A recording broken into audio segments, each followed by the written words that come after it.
Man, this chicken gonna be off the chain. I can't wait. I can't wait. I'm gonna get some chicken. I can't wait. See, you kids don't know how lucky you have it. All my life, we only had 11 herbs and spices. This is a whole new... Oh, man.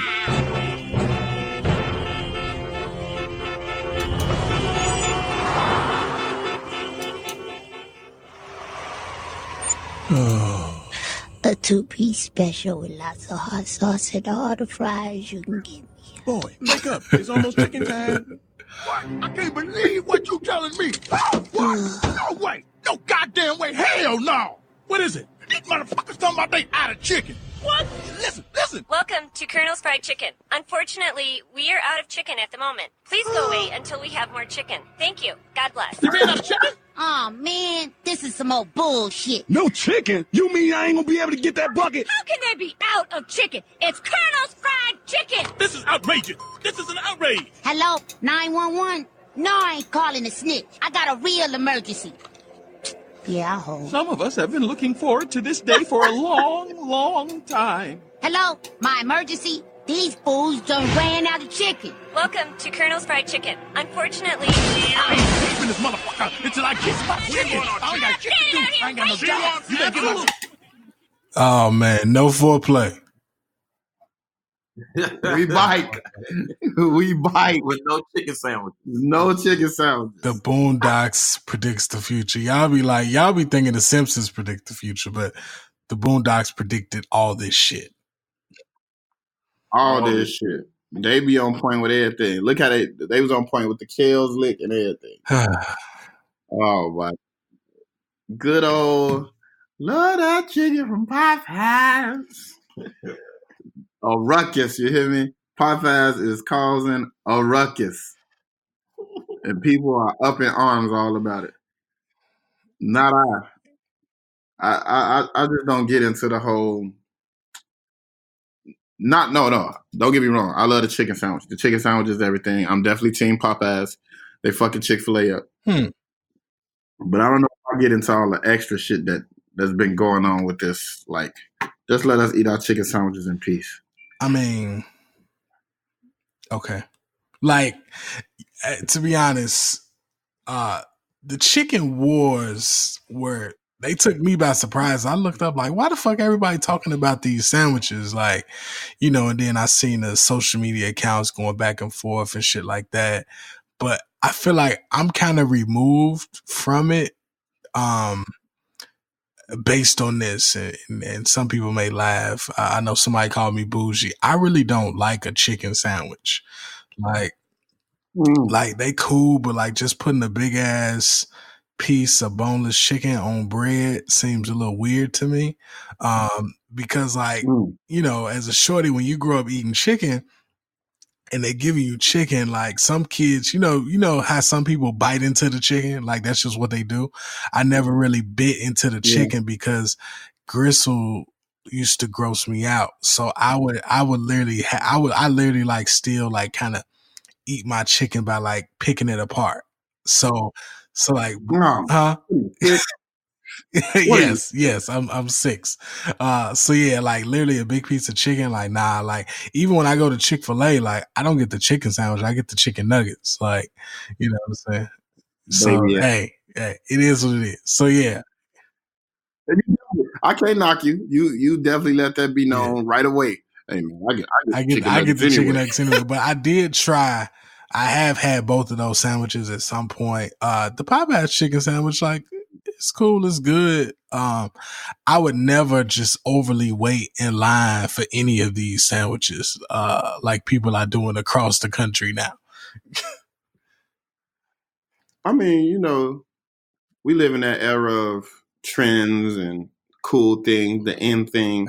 And FOMO, fear of missing out. So that's what people jumping on the bandwagon. I know for me, I had the Popeye sandwich the beginning of July, right before T.I. concert. Because I saw Fresh talking about it because it was released in Chicago before the nationwide release recently. And it was good. Like, I have nothing bad to say about the sandwich, but I agree with both of you all. It's nothing I'm waiting in long lines for.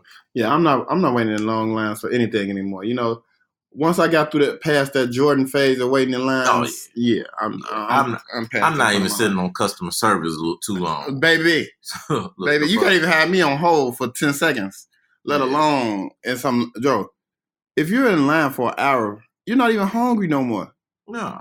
You got to plan out like, oh, y'all gonna be hungry at 3 o'clock. So I might as well go up there now at 2. Yeah. I'm going to eat a snack first before I go buy my food. Yeah. The fuck? Get the fuck out of here. I'm not going and I had, I actually, ironically, so I've been eating Chick-fil-A sandwich for the past month or so on lunch because I knew Chick-fil-A was around my job. I just never went. And so a month ago, I started going there. I'm like, oh, okay, this is pretty good. And I like waffle fries. So I don't have a winner in that, but I'm not, I don't think Popeyes is blowing anything out the water. Popeyes blowing shit out the water, bro. That's fresh opinion. Popeyes definitely blowing shit out the water. And the only reason why I say that, bro, like, I'm a chicken sandwich connoisseur. You are.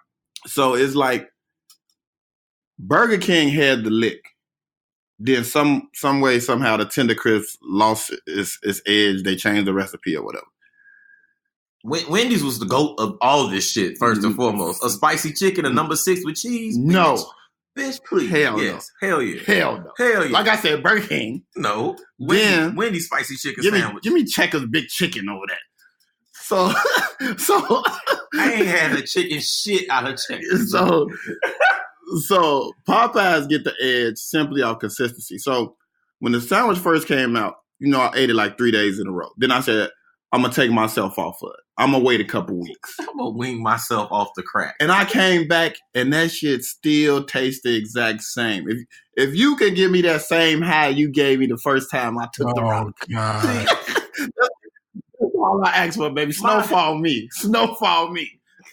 Wonder me.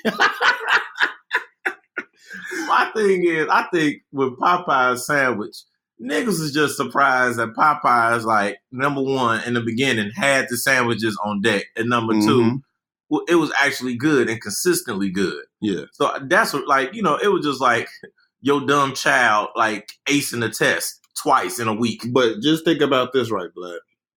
You like Popeye's chicken? I'm cool with Popeye's chicken.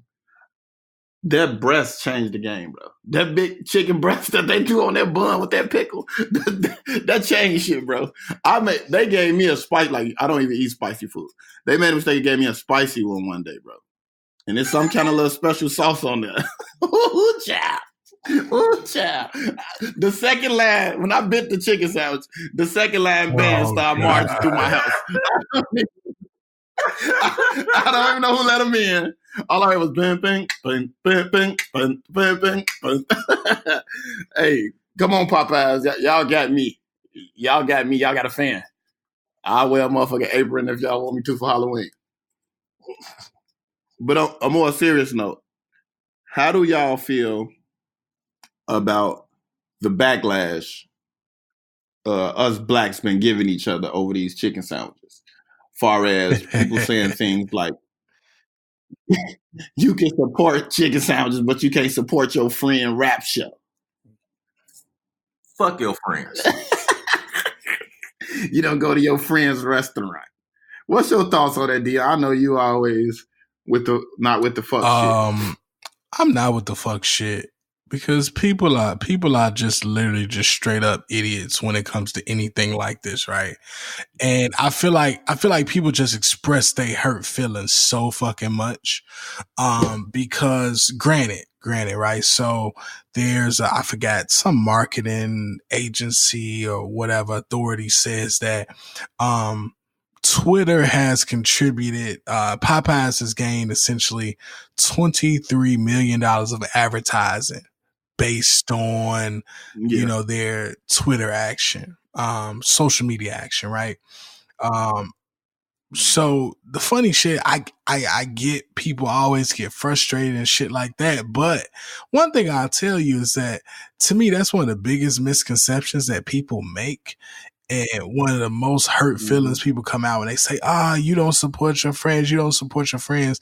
You speaking from yourself and of your circle, because me, I know I support my friends' businesses, you know what I'm saying, with my dollars and my sharing as well. And the thing is, that's how I find out about a lot of shit from my friends. I find out this person got this person got that. So, I mean, if that's your circle, if your circle don't support, okay, I get it. Maybe you need a new circle personally. So, you know, and I get what people be like, why don't you blow this up? Why don't you blow that up? Well, the thing is, do you make a chicken sandwich, motherfucker? Like, do you make a motherfucking chicken? Bro, that was my whole point when they like, oh, my friend got a restaurant, but do they chicken sandwich taste like this? Like, you got to give me some quality, baby.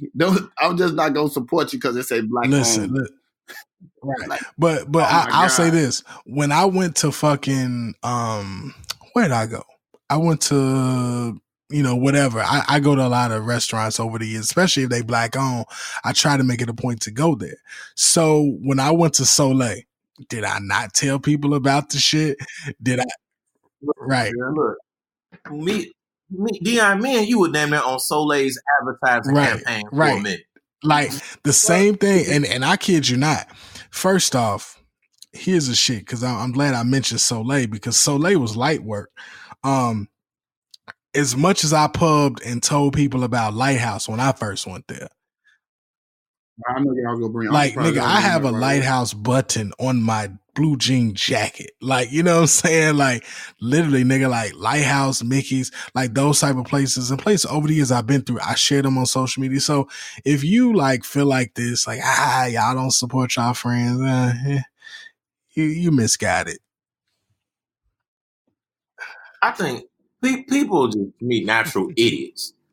Like, number one, a lot of these people who be saying this shit and they like entrepreneurs, a lot of these people are not the most friendliest social people themselves. Yes. So like this whole like my friends don't support me like they support this chicken sandwich. Like, do you even have any friends no more? Like, have you witnessed how you interact with people yourself? And people don't see, and then people don't know support ain't always friendly.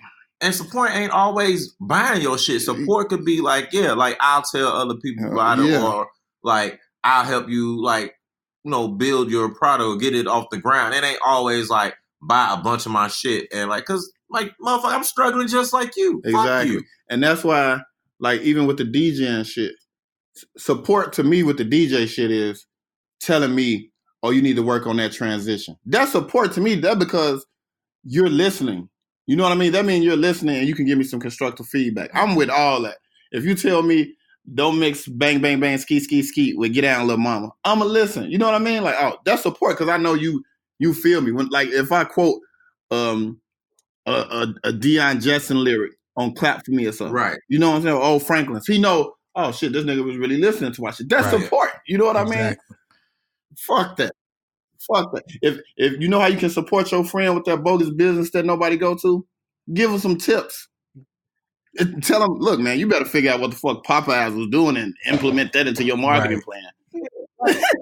Motherfuckers, like, you can do the same for these businesses. Like, no, are you a national chain? Do you have a national fire-ass chicken sandwich? Right. Get the fuck out my face. And it's simple, too. Like, do you make something dope? Right. So that it comes down to the simple thing. Do you make something dope? And I always go back to fucking a business class, and I'll never forget it. I was in a business class at Columbia. Dope teacher said to me, listen, there's only 3 business models that like when you break it down, either you got the best product, or you got the best price, or you have the best customer service. All businesses should strive to be one of those is at the top of their list, right? And that's how I look at businesses, right? So, we know certain businesses, that's just how they operate. So if you take a step back and look at your business and say, what do I have? If you had the best product, guess what? I'm going to be like, yo, this is a dope business. Fuck with them because you need this product. And if you got the best price, I'm going to be like, yo, fuck with them. They got it for the low. They got this. Their price is incredible. If you got the best customer service, I'm like, yo, they dope as hell. Like, they handle shit on time. They super, like, you know, just super nice. Take care of you, ship fast. If you fall into one of them, cool. A motherfucker's going to support you. If you fall into none of them, if you do none of them well, nobody's going to support your shit and nobody going to fuck with you. And that's on you. And that's on you. I don't get it, man. I just don't get it, man. Like, people just like to complain, just to complain, just to be contrarians to shit. I mean, just because like no one's giving them the attention they think is being taken away from them from a chicken sandwich. That's what I was saying. Like, a bunch of you motherfuckers jealous over a chicken sandwich because you're not talking about your dry ass. And it goes back to my point that why black people think you can't fight more than one front at the same time. Just because I'm saying the chicken sandwich is good doesn't mean I'm not keeping up on the fucking Amazon rainforest burning. Like, why people think? Let me hold on. Let me always say something. Y'all get so easily distracted. I can multitask, Cole. Not even that. Yeah, what the fuck I'm gonna do for the rain? Today I got time, cuz. We ain't had one of these in a while. Well, I'm glad you said the rainforest. It's an Ant P rant time. All you motherfuckers who keep saying, oh, the rainforest been burning for 3 weeks. It's the Earth's oxygen. It's the Earth's lungs. Like, I get it. Cool. Are we pulling up to the rainforest in your fucking fire truck that you got parked in your driveway? No, bitch. We are not. I'm sorry I'm cussing this morning, but that has been bothering the fuck out of me. People like, our focus needs to be on the rainforest. It's fucked up. But number one, if you read up on it, the fires are intentional. Number two, the motherfuckers who need to deal with it are in Brazil. What am I going to do up here? Pray for the rainforest. Okay, cool. Outside of that, we ain't taking no trip to the rainforest. No, I tell you who ain't going in the rainforest, even if it wasn't on fire. It's my ass. I definitely because it got the world's dangerous animals in that bitch.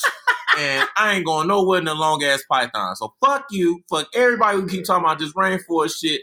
You ain't got no motherfucking fire truck. You're not even putting out a fire next to the crack house next door to you, let alone a fucking rainforest. Get the fuck out of here. You gotta get no fire truck. Motherfuckers be pissing me off. What you gonna do for the rainforest? Bitch, the same thing you was doing. Tight. Right. Tweet. You won't even take care of the rainforest on Central Park and Lake. Yeah, like... You won't even go to Rainforest Cafe with your dumb ass. But now you want me to be Captain Planet. Get the fuck out of here. Dog, I think that be them people who try to make themselves sound smarter. Yeah, like, bro, like, no, like, we're going to talk about these chicken sandwiches because it contains jokes. Right. We're going to get these jokes off because that's what happens on social media. I didn't come here to be fucking political analyst. Yeah, I came to joke about you motherfuckers fighting over chicken sandwiches. Now, you want to pray for the rainforest, you know, you go to Eco Facebook. Like, this ain't it. Today I got time, cuz. This is not the Facebook. I got time, cuz. I got time, cuz. I support all of your rants. I do. I can't take it. Like, what the fuck am I going to do about the rainforest, Dion? What the fuck am I going to do? You know what's so funny? And I always got to come with a fucking Dion perspective about the rainforest, because like everything you just said about the rainforest is absolutely true. And it's so funny to see these stories catch fire so fast. And that pun wasn't even intended. But yeah, like, you know, they say, man, the Amazon's been burning for 3 weeks. Well, actually, motherfucker, like people like the Amazon a myth, has not been burning for 3 weeks. It's actually been burning since the Olympics. Let's go back. Like, they've been deforesting the Amazon since that time, nigga. They've been fucking over the Amazon since then. And because why? Because the president of Brazil actually does not feel they need the rainforest anymore, nigga. So he's been saying, hey, tear that shit down. We gonna farm in that bitch. We gonna do this. We gonna do that. We gonna build shit there. That's how he views the rainforest, the president. So guess what? the president of Brazil, he's not looking at your tweets. He's not looking at your Facebook story. He don't give a fuck about CNN. He don't need none of this shit. All this awareness ain't gonna do shit for him. You know who talks to presidents? Other world leaders, right? And our world leader right now is obsessed with us not doing business with China and joking about how he made the Dow drop. So he don't give a fuck about the rainforest. It's probably some people in the UN that do, but guess what? Brazil and their president is like, cool. Like, this is my Guess not reading your tweets. The Brazilian president and the nigga that you subliminally posted about. Man. That's it. So yeah, I mean, raise awareness, yada yada yada. Just like, I mean, I get it. Like, I'm not. Trust me, this is not a statement against any sort of activism that you take on the internet at all. Because the same way all you niggas turned your shit blue for Sudan had the internet powered off, nigga. So nobody in Sudan saw your blue profile picture. So I mean, I get it. It's good to be aware. Like, eventually you'll put pressure on someone like, oh, don't bring that shit to my doorstep. Y'all talking about chicken sandwiches, but the rainforest burning. Bitch, you burn the food in your kitchen. Fuck out my face. Sorry. Oh, God, I'm so glad we can argue on multiple fronts, because at the same time we was arguing about this chicken, we was also arguing about our good friend from New York. Good friend from Marcy. Our good friend from Marcy. The capitalist who capitalizes on every possible situation he can possibly capitalize on. I think that's what capitalist means. I don't know. Big word. I went to a CPS. Marcy me. Marcy. So, for anybody who's been under a rock and doesn't know what's been going on in the news, I bet Jay-Z has basically how I put this, he has been hired to be a DJ. Well, I ain't gonna say don't say a DJ. I'm gonna say a DJ. When you report, you got to be unbiased. I got to be unbiased. If you want me to take the unbiased route and report it, I can, and you can come in. Okay. Yeah, you can. Cause yeah, I'm over here looking at entertainment conglomerate. So Jay-Z, the head of Rock Nation, gets in there. He signs a deal to basically head entertainment for the NFL and also executive produce, quote unquote, the halftime show. They didn't say how many years the deal was for, but outside of those entertainment things, he also has been hired to promote and amplify their social justice efforts. The deal is said to be worth around $89 million, which is kind of bizarre that you would even release figures on that, because I don't even know what that means. Like, are you controlling $89 million worth of money that goes out to like a combination of you, your company, and the social justice efforts, or is that strictly a social justice fund? They keep saying the details aren't dry yet. So Jay-Z, and it was rolled out at the Rock Nation offices, new offices that they recently acquired in Manhattan, which I was critical of because Rock Nation also recently laid off about 30 high-level employees and then copped a new office. So crazy shit. But so they rolled this out in a sit-down setting with a lot of reporters. I do give them props because a lot of reporters were, definitely skeptical and asking hard questions. Definitely. I don't feel like there weren't any softball questions asked at that. There were not. So it was a meeting with Jay-Z and Roger Goodell. One thing I would like to say about every video clip you've seen from there, none of the reporters were allowed to record or audio that interaction. Okay. So everything they did had to be pretty much pen and paper. The flip side of that is that every video you've seen was released strictly with NFL approval, right? So the NFL approved everything. Yeah. So, a lot of those questions are, people say they edited some of the questions out, things like that. So that's the deal.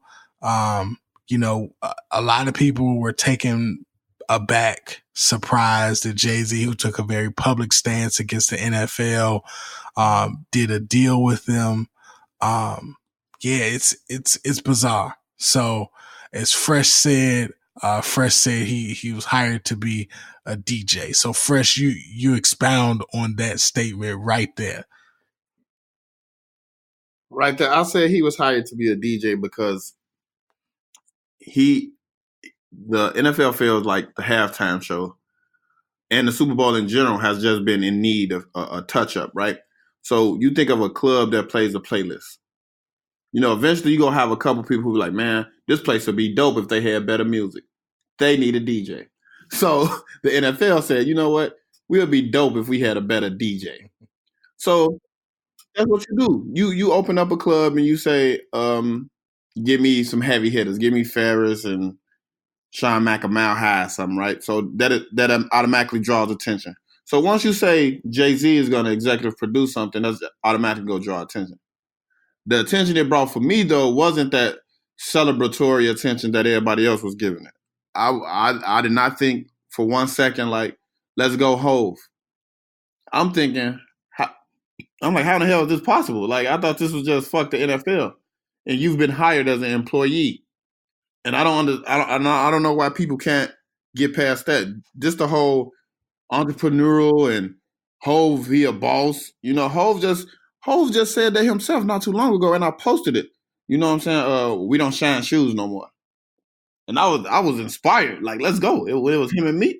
You know what I mean? He like, we started off mopping floors, but we don't shine shoes no more. He literally said we don't. Right. 2 weeks ago, bro.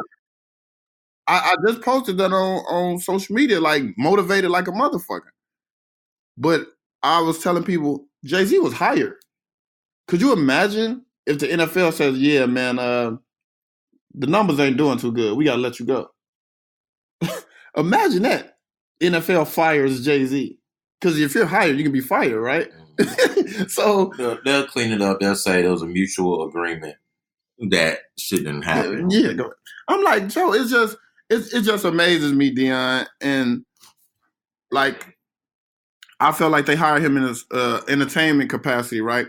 Then, a couple hours later, they hit us with the he might be manning the social justice campaign and all that. And that's when I really raised the eyebrow. Like, hold on.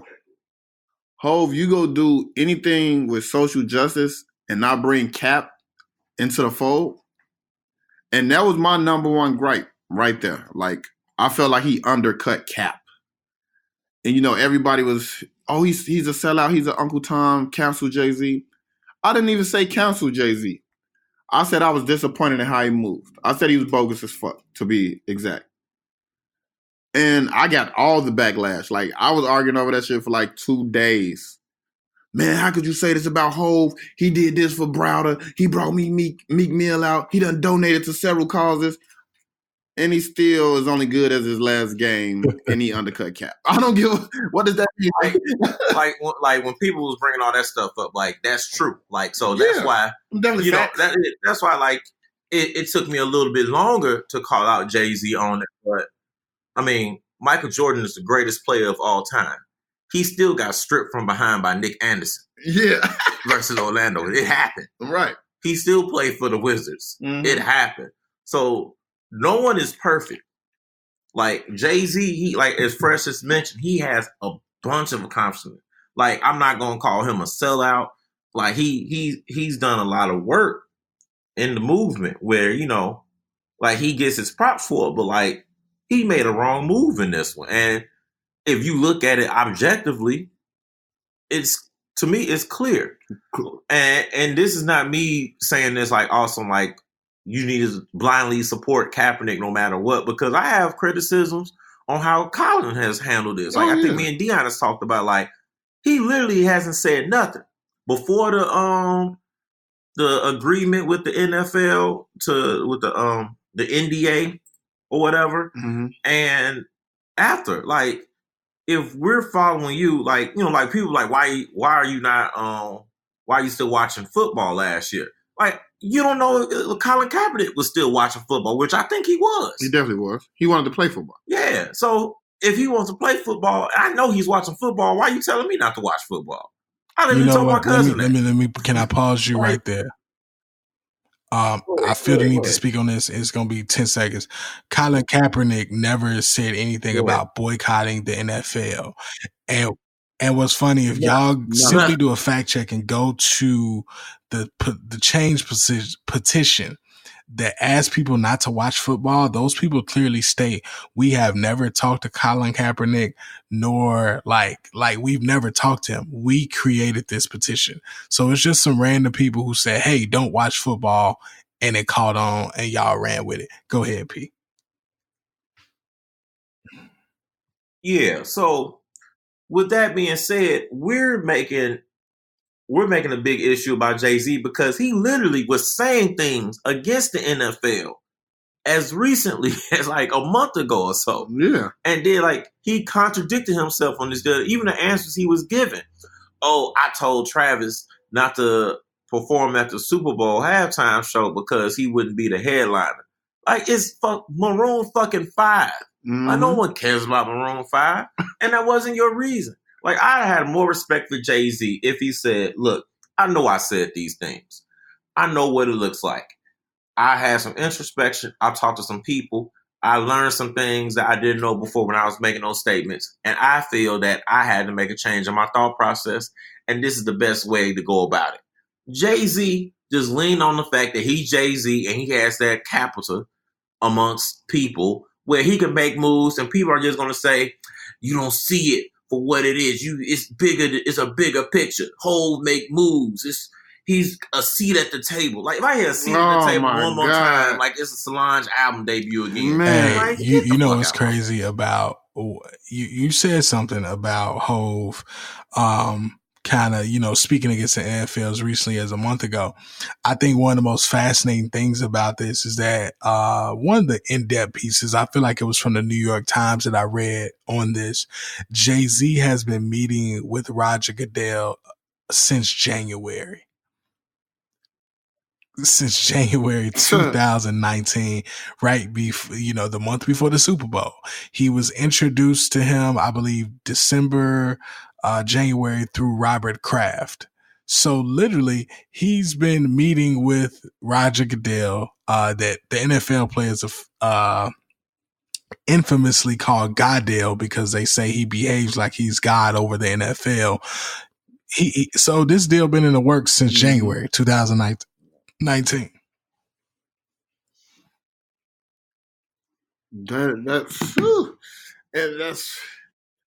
But that's what I'm saying, man. Then the devil is in the details, Dion. Man, then I look at all this capping people was doing for Hov, and they're not recanting their statements. They're not saying, "Oh, I was wrong." Like, I have no problem with saying, "Oh, I was wrong." Like, I tell people, if he does some kind of initiative or something where he goes to get Cap and they come together on a partnership or something, I be like, good shit. But all these people were like, see, Hov got a percentage of a team. Hov finna own the Steelers. Hey, you know what's funny, Dion? It just made me realize. So he been doing this since January 2019. Didn't they say he finally called Cap like the day before they rolled this announcement? And they said, and you know what's funny? Like I said, Cap girlfriend, you know, granted people give her shit, but she said they never spoke. Right. So she said they never spoke. And that's the shit that really hits me. So it's like, and Goodell also as well say he called Kaepernick. Oh, we both spoke to Colin.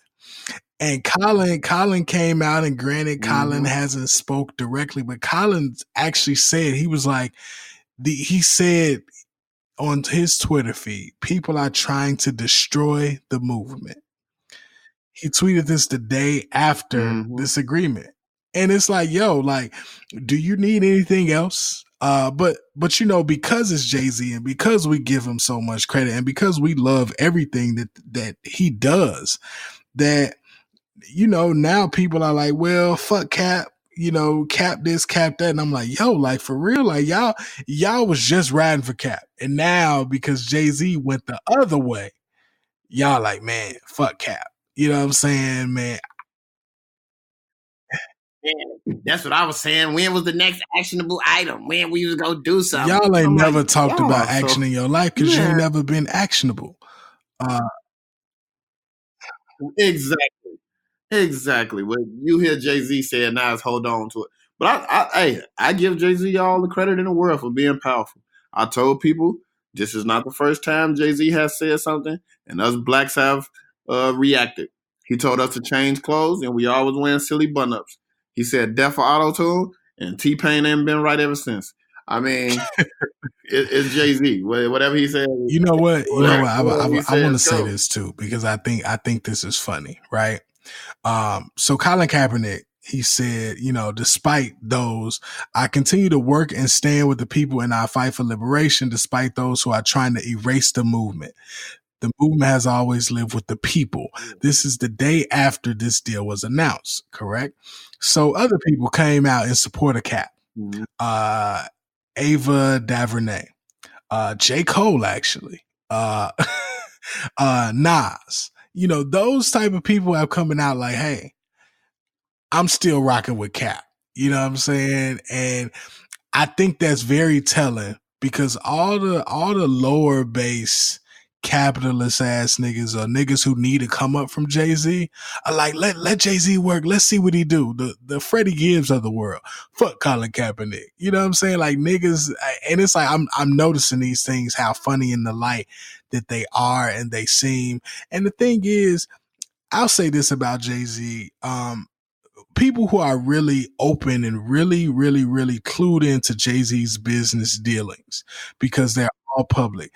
Jay-Z has always laid in the bed ever since the original Rockefeller broke up with problematic white men. And this... Wait, could you go back? Could you go back and say that one more time for the saints in the back? If Brooke is listening, that's Dion. So Jay-Z has always laid in the bed with problematic white men. It's actually a trait that him and Kanye share, right? But I'm going to tell you the difference between him and Kanye. And this Kanye will get in the bed with people he wants to do business with, and Kanye will fight for some form of a partnership. And his is fashion based. So it's like somebody problematic in fashion. Okay. Right. But he's never like, literally Jay-Z laid in the bed with the people who encouraged him to get Dame the fuck out of Rockefeller. And Dame said this is public record as well. He's went into business with these people. Rock Nation is halfway owned and it's actually financed fully by Live Nation. Live Nation is fully problematic. Just look it up. Jay-Z also laid in the bed, sat on stage with Harvey Weinstein very recently. Now I get it, right? So he partnered with Harvey to do the Khalif Browder doc. But as we know how fucked up Harvey is, and Harvey was actually, turns out he's been fucked up for a long time, and it turns out that Jay knew about it, and yet he did this. He sat on stage with this nigga, and they did their business, and then actually Harvey fucked over Jay-Z, and Jay-Z had to sue him because he didn't pay Rock Nation for the royalties from the Khalif Browder doc. Crazy as hell. So him partnering with Goodell is not a big ass surprise. Jay-Z, as much power as he has, likes to get close to power. And one thing about people who are capitalists, and there's nothing wrong with capitalists, it just is what it is. But people like to feel like, hey, you can't change anything from the outside.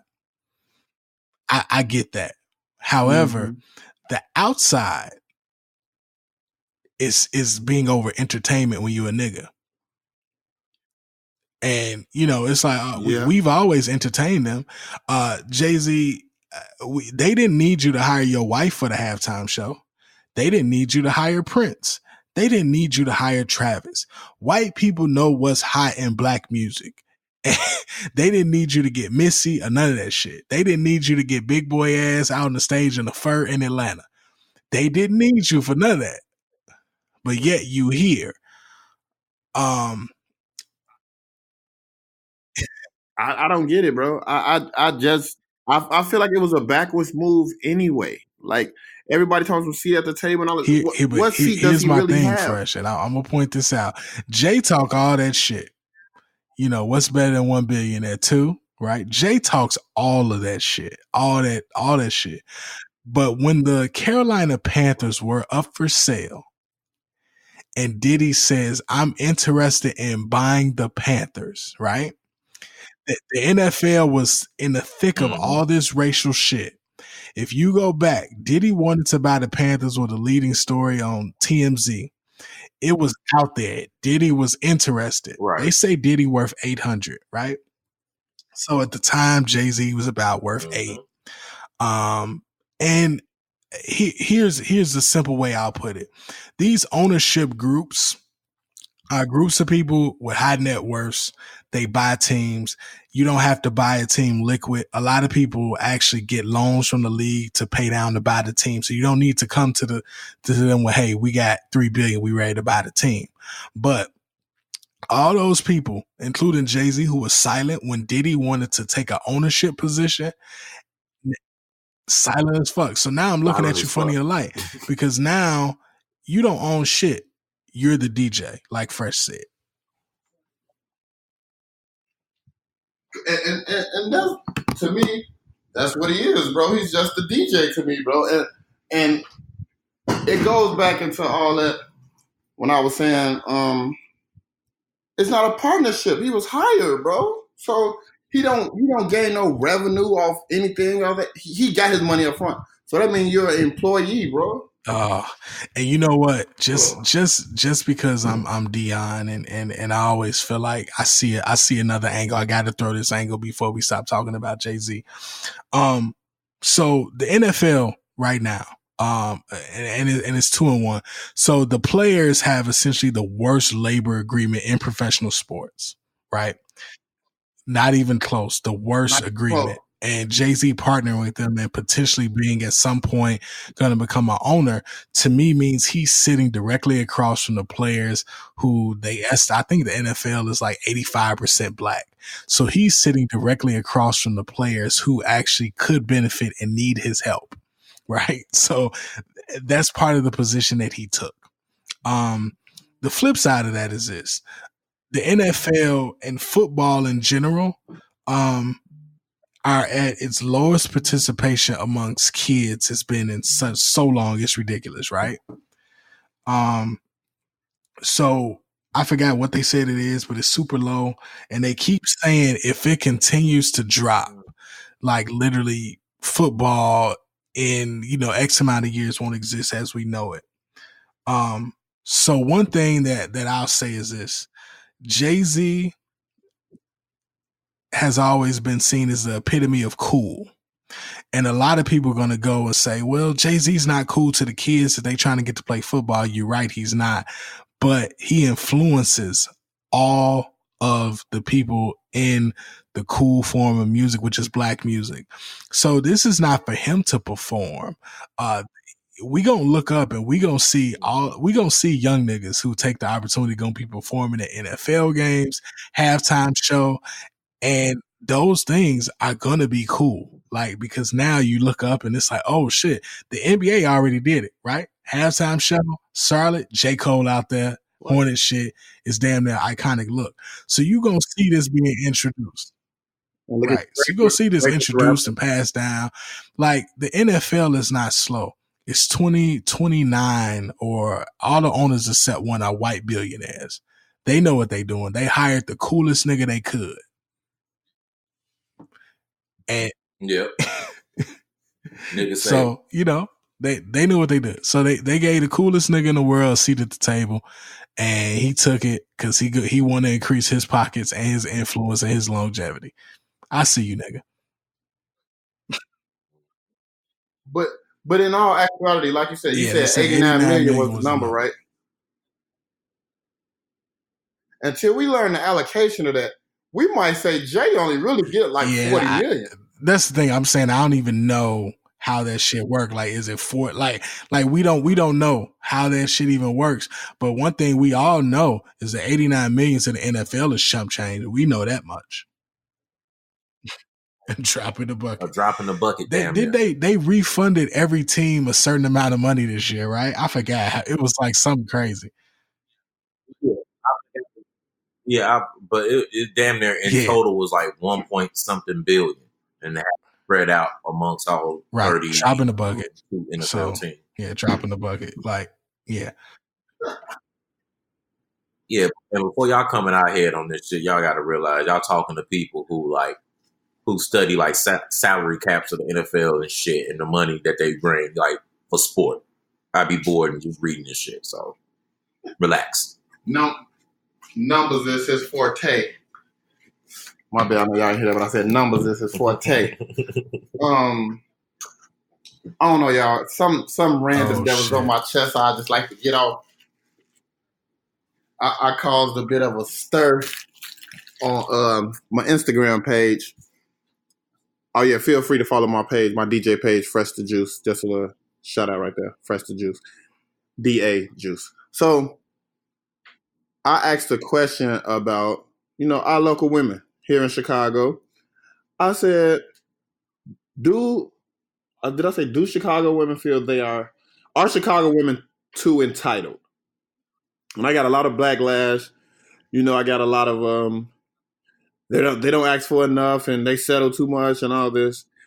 And I don't think I really had a chance to expound on my thoughts and why I asked that question.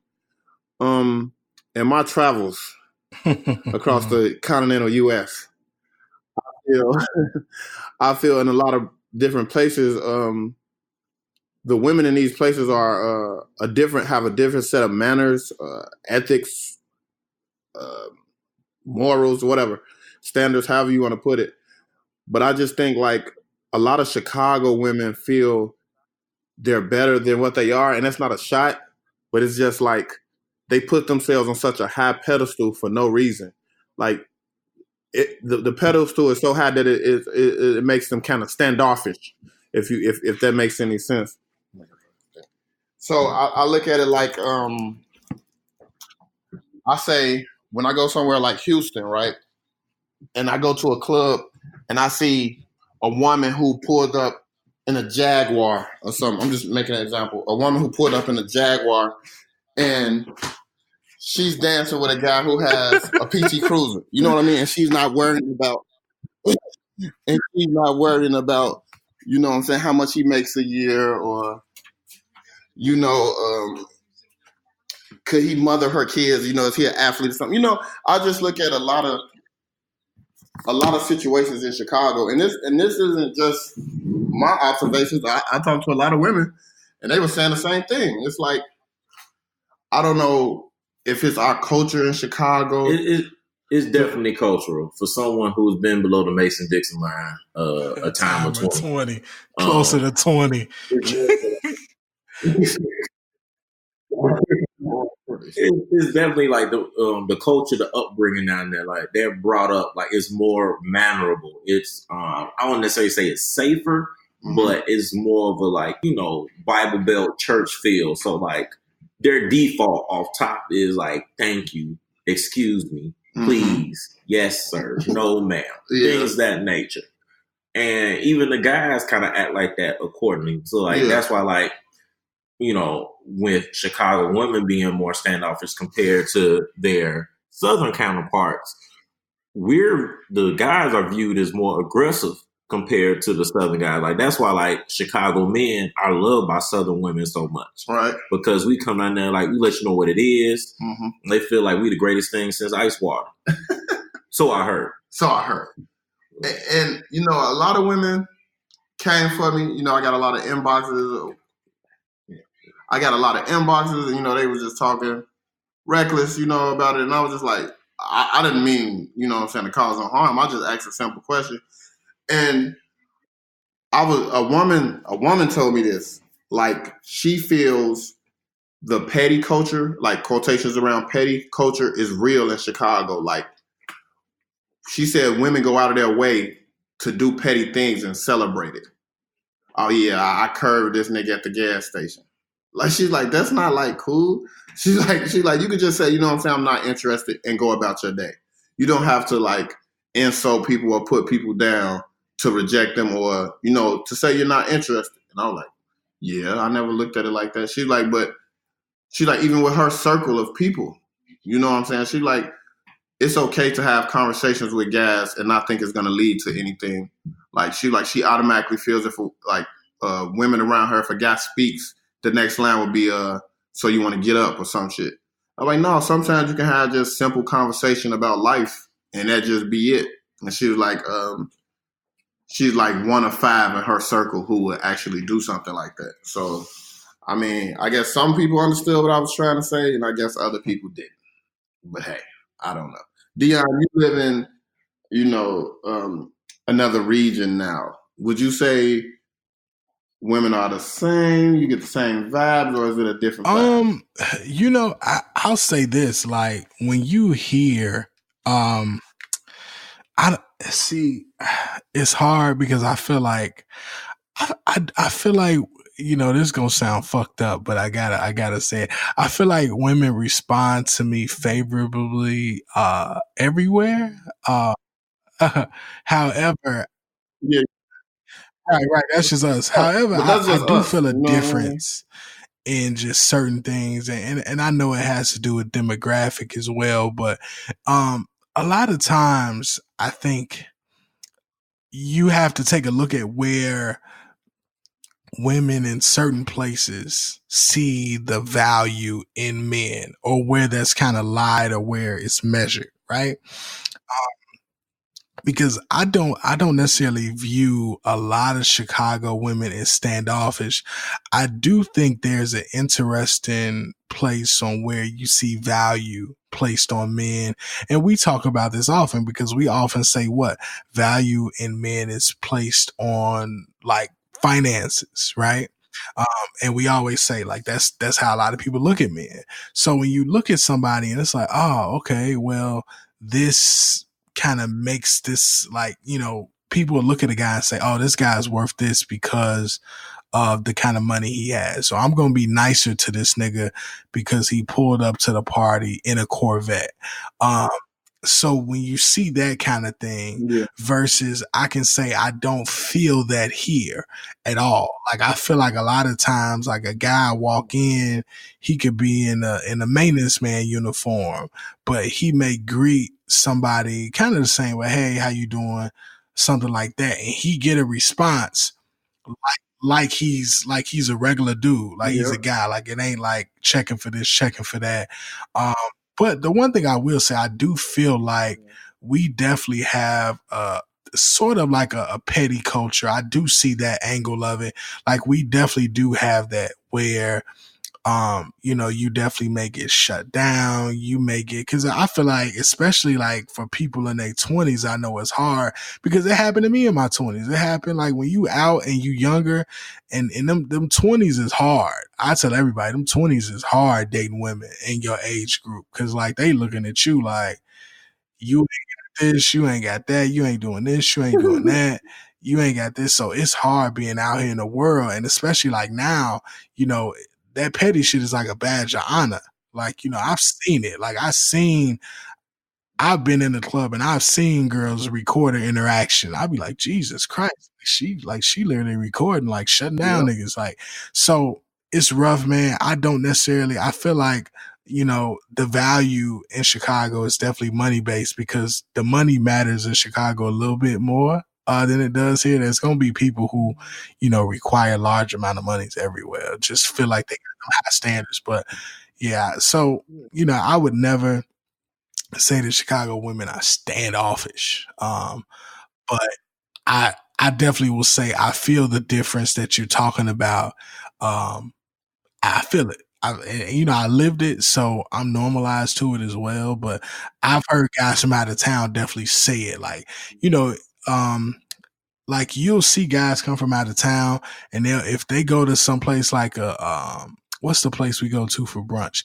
Like guys from so if guys from out of town come to Fremont and they in Fremont, they will be like literally like, yeah, like this ain't my scene. I need to go to something, like, especially if they like from a city that's slower than ours, and it's only 2 cities not slower than ours, but they'll be like, man, like I kind of want to go to a little lounge or something, more low key, because they feel the pressure. And see, and that's what I was speaking on too, Dion. Like, Chicago classism is real. Like, when I go to other places, when I talk to people, everybody goes everywhere.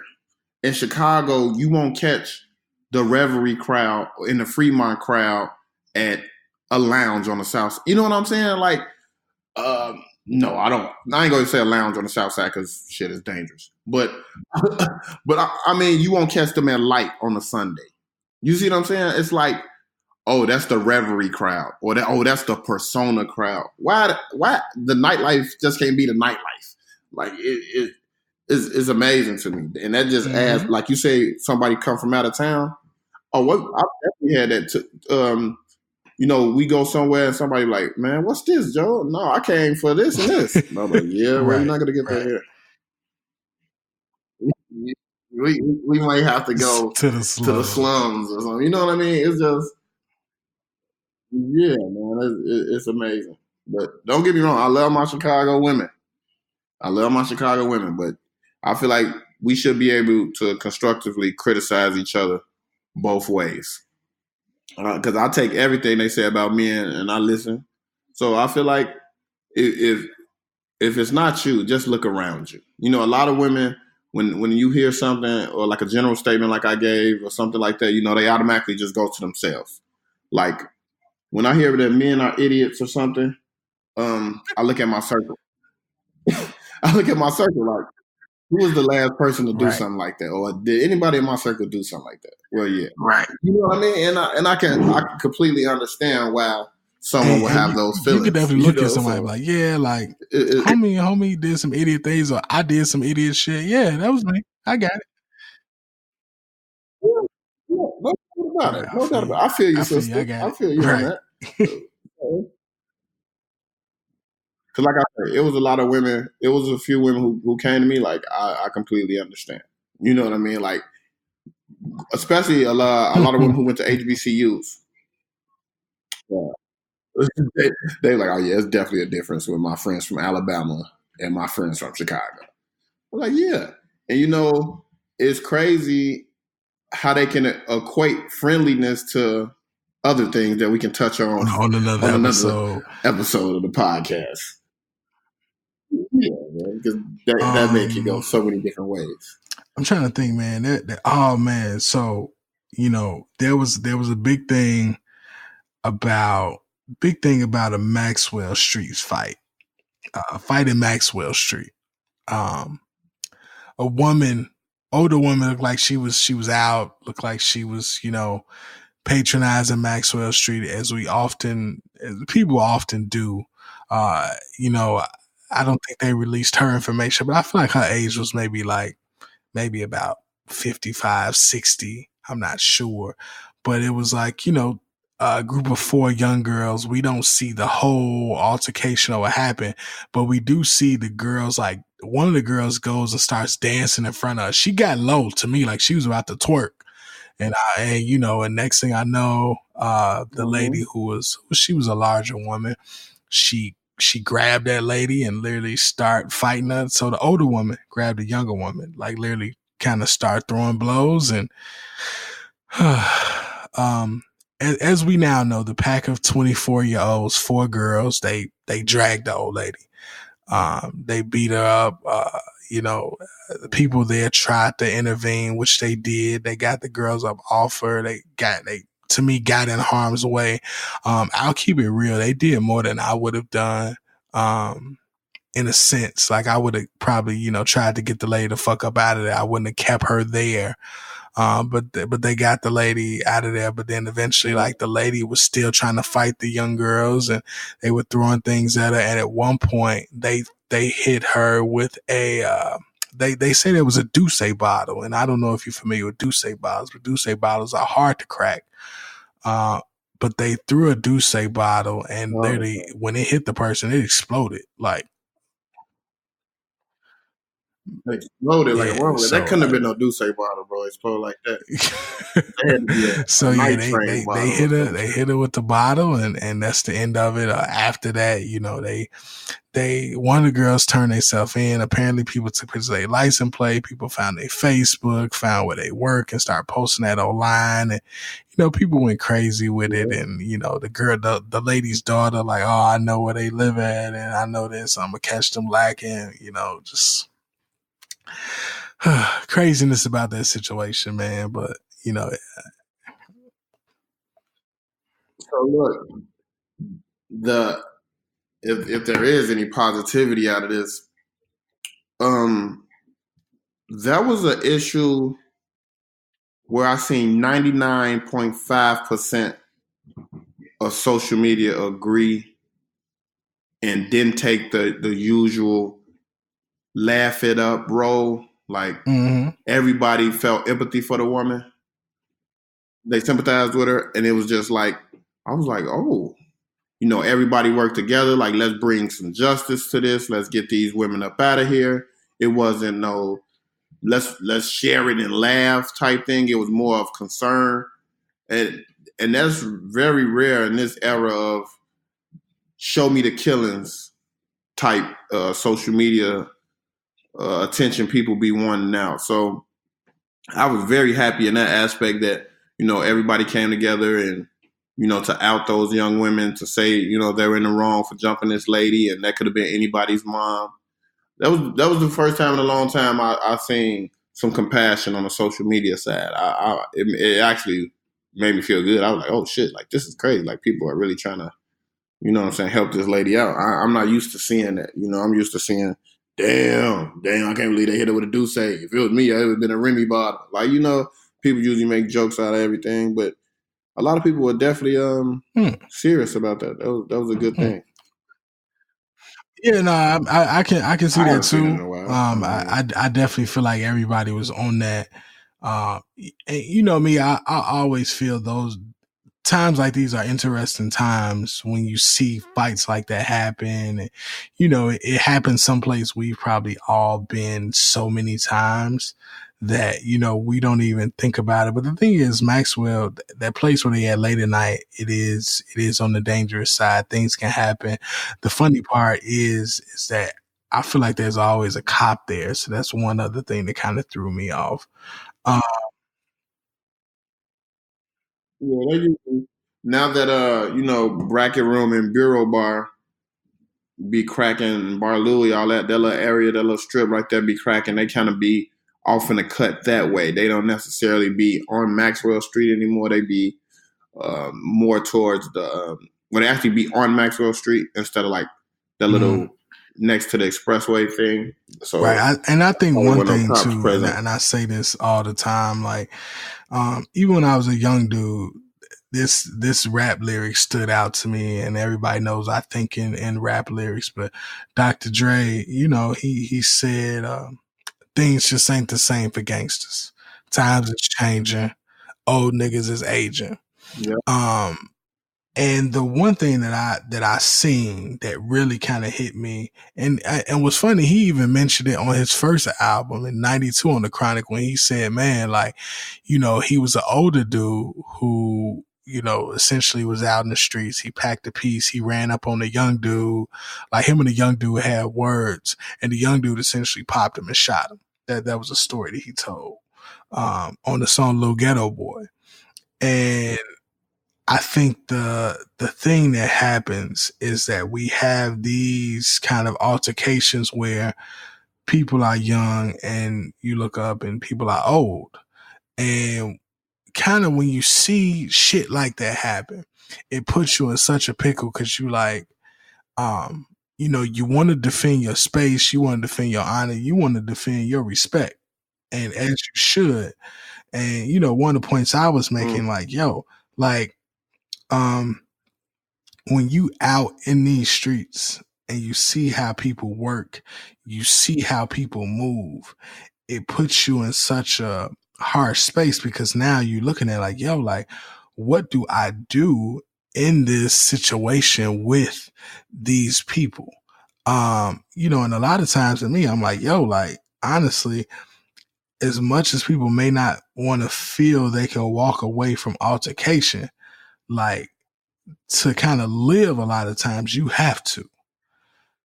And you know, and I even say that, you know, you know, everybody, you know, granted, even if you're a firearm owner, you may want to feel like you can be John Wick out in that motherfucker. But even if you shoot people, your life is over. You know what I'm saying? Like so it's so much tied into that, man. And you know, I just damn near hate that it came to that. You know, and I kind of hate that the fight culture is here. And when I say fight culture, people have always had fights since the beginning of time. I hate that we at that point where every fight is recorded, posted on the internet, and now people feel like it's clout that comes from having a fight. Yeah. But see, that also leads to the violence too, man. Like, could you imagine the thoughts going through someone's head if you own a gun, bro? Well, I ain't going to say, I don't know, because I haven't been in those shoes, but I know people don't really let go of losing fights, let alone getting jumped on. Then for it to go viral and 1 million people see it, bro, I don't even know, you know, the thoughts that would go through my head. You already mad that you got jumped on.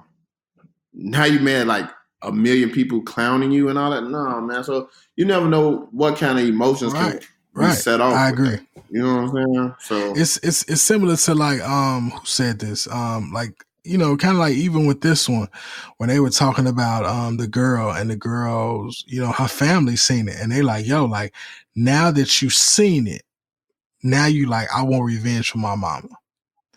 And now that it's, you know, on Twitter, on Facebook, on Instagram, even more so, you know, now it's on World Star. Now you like, I really want revenge from my mama now, you know? Like granted, the girl's going to jail and all that, but you still like, I want that fucking revenge. It's some next level shit. Next level, man. Oh man, I like I say, I don't know, man. That was a older lady, and I understand she grabbed her first or whatever, and probably could have been avoided. But it's also like, you don't know what kind of day that lady had. You don't, you know what I mean? She just probably coming just to get her pork chop sandwich and go about her day. You know what I mean? And then you got some young kids whopping around you and touching on you, and I don't know, man. That's tough. That's tough. You never know. Like I said, you never know what she's going through. She probably had the roughest day of all time. To see those kids messing and gyrating around her, shit. When she got in her face, that was the last straw. So, you know, I definitely feel for the lady. I hope her recovery's speedy, and you know, I hope that these ladies are, I'll say this, I hope that they're prosecuted correctly. You know, I'm not the biggest fan of a night like this ending up in, you know, 10-year plus prison sentences for people either. These, you know, they 24, they're adults. They should be held responsible for their decisions. I'm with that. But, you know, I don't want to look up and find out that these girls got into this fight and fucked around and did more than 10 years for it. So, you know, so hopefully, like I said, they get charged correctly. Hopefully they see the error in their ways all fucking ready. And, hopefully it's resolved kind of soon, because I'm sure no party, and especially the family, don't want to see this drag out. So yeah. Ooh, child. You know, I think it's a little more than that what they got charged with. Yeah, they fuck around with mob action and everything. So hopefully this resolved. But yeah, man. You know, you got anything it's Virgo coming up season. In the upcoming events? That's always one of the best times of the year. I feel like even without it, even without it being Virgos, man. You know, time's winding down. Like summer's winding down, right? So it's like the end of summer, we're gonna start getting some kind of cooler weather again. We're gonna have some, you know, kind of nice end of the summer parties. People get to break out and they fall. You get to wear your pants again. All types of shit. You know, get your fall fashion in. Oh, yeah. Get your fall fashion in. So, I do have the Sneaker Lights event coming up on Tuesday, August 27th. I will be in Chicago for that. So the theme this time was Adidas. And I really feel like we needed to do Adidas because, you know, I really feel like Adidas is the first real hip hop sneaker. It's the first, right. So a lot of people try to argue for Pumas and the Clydes. I get that, but the Adidas was the first real, like, if you got these on and you wearing them with a certain outfit, you hip hop. So it's definitely that. And the Adidas theme don't mean you have to wear like classic Adidas or anything like that. It's really just saying like, yo, wear your Adidas, be cold with it, and you know, hopefully you stick with some, you know, Adidas originals, a nice little, you know, shell toe or whatever, but it's definitely nothing against the Yeezys, or anything like that, or any kind of MMD Adidas you want to wear. But yeah, man, just taking it back, and hopefully I'm pretty sure the DJs are rocking with that theme as well. So you may hear some dope shit you ain't heard in forever. You may fuck around in that bitch and hear some MC Light and go crazy. Or some fucking LL Cool J, I Need Love in the Club or some shit. You never know.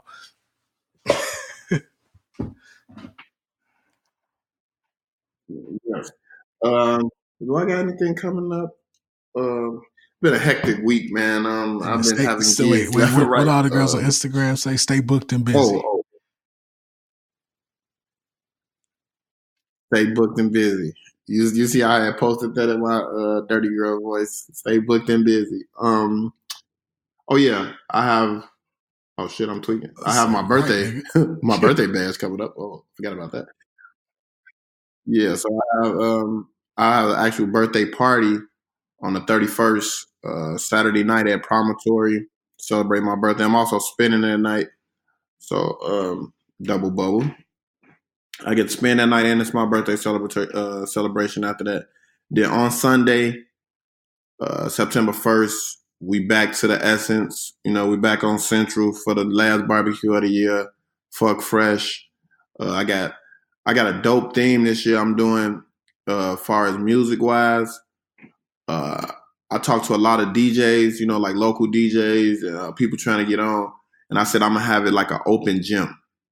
Open mic, open gym, however you want to put it. I told them just bring your laptops and your cords, man. I'm gonna let people get on for like 30 minutes. You know what I'm saying? I'm like, man, there's probably people who want to DJ who would never ever had this kind of crowd or something like that.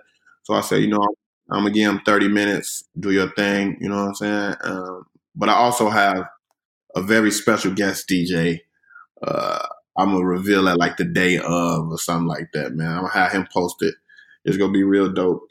I'm just excited, man. You know, this is my 35th, 35. It's crazy. I don't know where these years went. I definitely don't remember ages 24 to 34. It was definitely a blur. They just been moving it. So yeah, man, that's what I got coming up. Birthday celebrations. Like I said, man, make sure everyone follow my DJ page, you know, Fresh to Juice. I wish I was there, man. I would get my 30 minutes in. I would get my 30 minutes in. Yeah, I mean, and that's the vibe I want to get. I think that's dope. You know, a dope idea. Somebody brought it to my attention. Like, man, we should do a open gym type set. And I'm like, man, you know what? That sounds dope. You got your DJs yet? I'm like, yeah. But then I talked to them, and they like, they definitely cool with the idea. Yeah, like, that's actually dope. So. Speaking of that, my birthday is September 1st. Ant's birthday is September 2nd. Ant is actually doing something on the 31st as well. Yeah. Ant is doing it's a glow. Oh, the 30th. Okay, it's like on the the dark or 30th. something. Like check his page, man. And P2G, he got all the information. And yeah, he got all the information. And P2G. I'm trying to pull it up now, but my phone. We have to get Ann a new name on IG. Like that MP2G is like went out with Black Planet. I'm quite sure. Okay, so I got an MP Rhythm and Blues, Black Light Special, Glow in the Dark, The Promontory, Friday, August 30th, music by Jay Illa. Okay, so that's Ant. Mm-hmm. It's gonna be a dope event. Oh, okay. Also, because I don't know if we gonna get back in tune with y'all before then, but I like to give a shout out. Well, not a shout out, and also keep our kids covered. You know, September 3rd, all Chicago public schools will be returning to school. You know, I've seen people with all their first day, they're taking their kids' first day pictures, and that's beautiful for all the suburban and charter school kids. But the trap kids, just think of The Wire when it was back to school time, man. Y'all just pray for our babies, man. Make sure they have a strong, successful, safe school year, man. I mean, all hearts and mind clear. So, that's all I had. Damn, I'm trying to think. I feel like I forgot something, but I probably didn't. You know, I just don't be wanting to show the end. So anywho, thanks everybody for listening. I'm sure y'all love the show. That's it, man. No foreplay. We out.